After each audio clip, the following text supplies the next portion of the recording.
I'm joined by Andrew Rosindell MP, Conservative and Shadow Foreign Affairs Minister. Let's start off, first of all, by talking about what on earth is going on with this data leak and the Afghans. Report in the Telegraph today says 1 in 16 only might be credible as people who deserve to come over here. What's led to this screaming mess?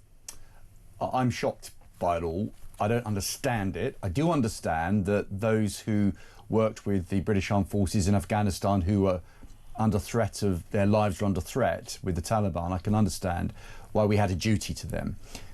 I don't understand why it had to be secret for so long, and I don't really understand why so many people are on this list and how many of them are actually genuine.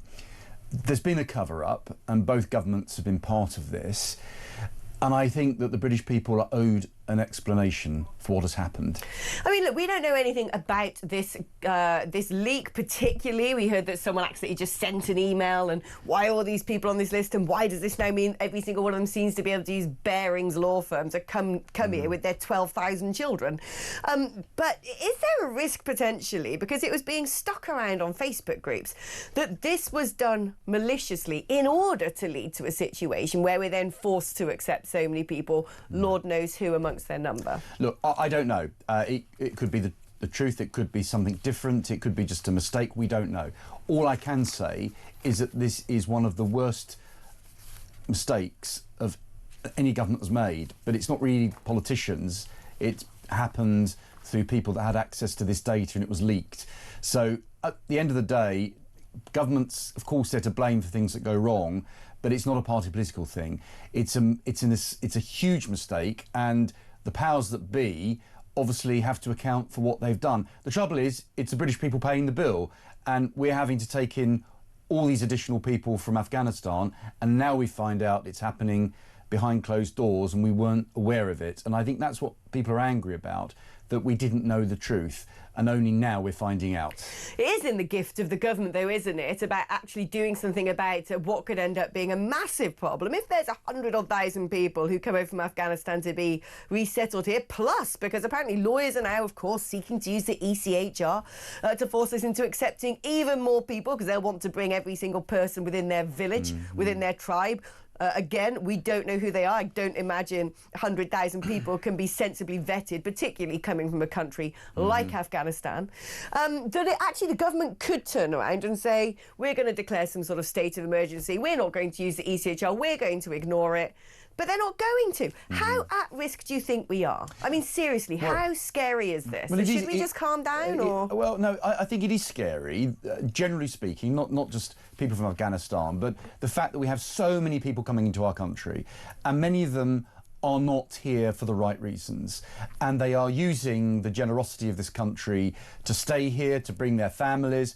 We simply can't afford it, but also we're bringing in people that are risky, people that could do our country harm. So we need a radical change to our asylum policy and our immigration policy, and we need a government prepared to do the thing that is necessary to protect our country. The Conservatives failed to do this in government, and that's why we're out of government, but Labour are far worse. So the Conservative Party, my party, has to really take this seriously and take a radical plan forward if we are to ever win back the confidence of the British people. But as you've rightly said, Alex, the lawyers are already chasing this. I mean, potentially this is going to cost us huge sums of money, because the lawyers will now take it to the very end and try to squeeze as much money out of the system as they can. And that's ECHR is another thing. We simply have to get out of the ECHR. There's no doubt about that. And I think the Conservative Party needs to make that decision very quickly. I'm worried about how much it's going to cost the taxpayer. Everybody's worried about the cost to the taxpayer when we're in such a big financial crisis. But what worries me more on a personal level, take whatever money you want out of my salary. I just don't want to be harassed in the street. I don't want 14-year-old girls to be raped. I don't want men standing outside school gates going after school children because that's fair game in their own country, and they think it's fair game over here because girls over here get to go to school, don't have to wear the burqa, can have a little drink on a park bench together. And they think, therefore, that those girls are scum of the earth and they can do what they like with them. And what worries me is stories like this, where it says that hundreds of asylum seekers living in these hotels have been charged with crimes such as rape, robbery and GBH. In fact, court records show, and courts, of course, are recording only where there are charges. Normally that's the tip of an iceberg, because there'll be things that never get charged. I know of a particular story where a policeman told me he had to go intervene in a big beat-up, a big brawl inside a migrant hotel, and it was decided, well, probably best not to charge anyone, because then there'll be reprisals. Then you wonder how many women don't go forward to the police. When it's things such as street harassment, you probably don't phone the police, but it makes your life a screaming misery. And what we know from court records alone is 1 in 100 migrants, 1 in 100, are committing crimes. They have been charged.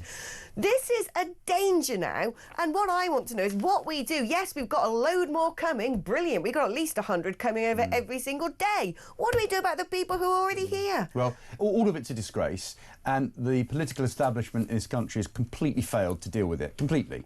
And people are angry. People have had enough. My constituents have absolutely had enough, and we're seeing it affecting our towns and cities across the country. So we need a radical change to our approach to this. We can't do anything until we've What does that look like? I mean, radical change is good, but I want to hear what that is. So, first of all, we take back control of our human rights laws. We cannot be subjected to ECHR rulings for one moment longer. We need to leave the ECHR so at least we can decide ourselves what our own policy is. Then we ensure that those who are here illegally at the moment are deported. We need to mass deport anyone that is here And what if illegally. they've thrown away their passports and you don't know where they've come from? Or what if there's no returns agreement because the people in the country you want to send them back to is the Taliban? You're quite right, and that's why it can be complicated, but we have to set the principles. If we set the principles and we set out to achieve them, even though there are obstacles on the way, then at least we've got a clear path.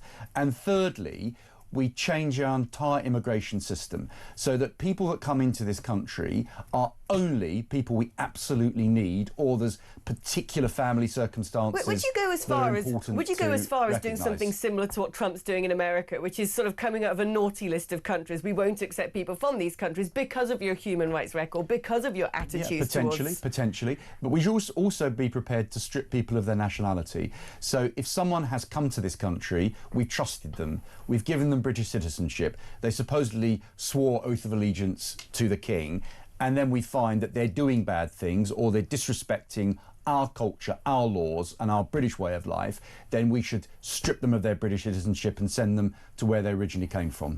I want to ask you, because you just told me during the advert break when you came into the studio that you've got a really cool idea for taking back control of Essex, and I thought, hey, Andrew, that sounds like a really good plan.